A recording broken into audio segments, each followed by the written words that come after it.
It was a morning with clear skies and a gentle breeze when Henry and Scarlett decided it was time for an adventure. With the spontaneity that characterized them, they planned a 10-day trip to explore the hidden beauties of the north coast of São Paulo. They wanted more than just an escape. They were looking for a journey that would bring them closer together, a series of moments that could be etched into their memories like invisible tattoos. On the first day, they arrived at the charming inn Refugio do Mar, a place where every detail seemed to tell a story. The scent of the sea mixed with the scent of tropical flowers that decorated the path to the entrance. Scarlett was enchanted by the elegant simplicity of the place, while Henry couldn't take his eyes off her, thinking how lucky his companion was to have her by her side. Each day brought a new ride, a new discovery. They dove into the crystal clear waters of Ilhabela, where colorful fish danced around them as if celebrating the love they shared. In São Sebastião, they walked hand in hand across the golden sands, leaving footprints that would be washed away by the tide, but not by time. At night, they sat on the porch, sharing stories and dreams under a starry sky. Scarlett, always the most reflective, questioned what the future held, while Henry, with his audacious spirit, reassured her with promises of a tomorrow full of laughter and hugs. However, not everything was calm. One night, an unexpected storm surprised them, and the howling wind seemed to want to test the strength of their bond. But, as in all true love stories, they found refuge in each other, and the storm passed, leaving only the certainty that together, they could face anything. On the fifth day, the couple left for Mauritius Beach, famous for its perfect waves and white sand. Henry, always looking for an adrenaline rush, convinced Scarlett to take her first surfing lesson. With her heart racing and the sun kissing her skin, Scarlett stood up on the board, and for a moment, she felt free like never before. Henry watched from the beach, his chest swelling with pride for the woman he loved. They headed to the quiet beach of Camburi, where time seemed to move slower. There they took a kayak trip, paddling side by side, synchronized in rhythm and love. The reflection of the sunset on the water created a spectacle of colors that seemed to celebrate their romance. On the seventh day, the trip took them to the historic city of Paraty. As they walked through the stone streets, Scarlett was enchanted by the colorful colonial houses and the stories that every corner seemed to whisper. They visited local artists' studios, where Henry bought a small painting of a seascape, promising Scarlett that it would be the view from their house one day. The adventure continued in Trindade, a fishing village where the simplicity of life was the true beauty.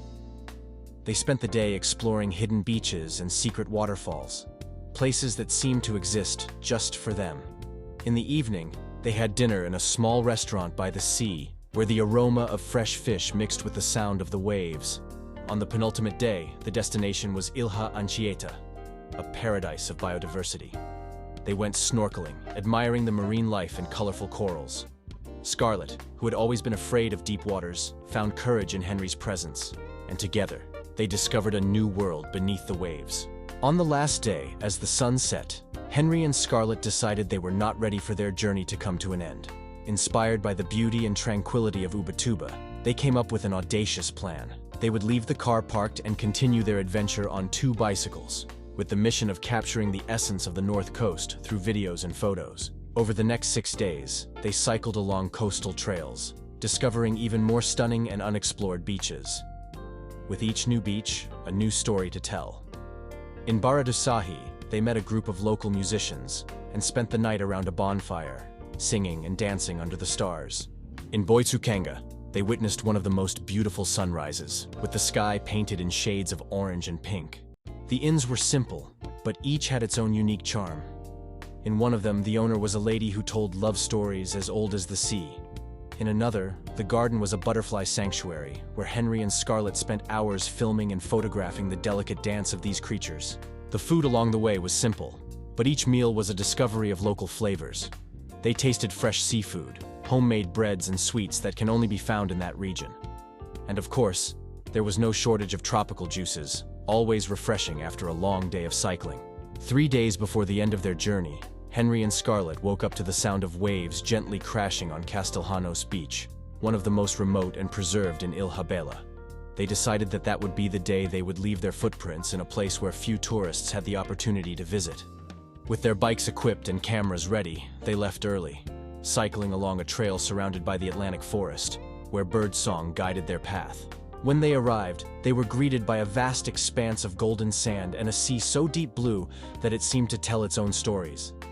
They explored the beach, capturing every detail with their lenses, from the tiny shells embedded in the sand to the crabs that danced their eternal dance with the waves. At noon, they found a small kiosk where they enjoyed a lunch of grilled fish with local seasonings, accompanied by fresh fruit juice, feeling the taste of the salty breeze on their lips. In the afternoon, they decided to venture on a trail that led to a hidden waterfall. The path was steep and challenging, but the promise of a secret oasis kept them going. When they finally arrived, they took off their clothes and dove into the cool, crystal-clear waters, letting the waterfall wash away not only the sweat from their bodies, but also any trace of doubt or fear they might have had about the future. At that moment, they were just two hearts beating in unison, surrounded by nature in its purest form.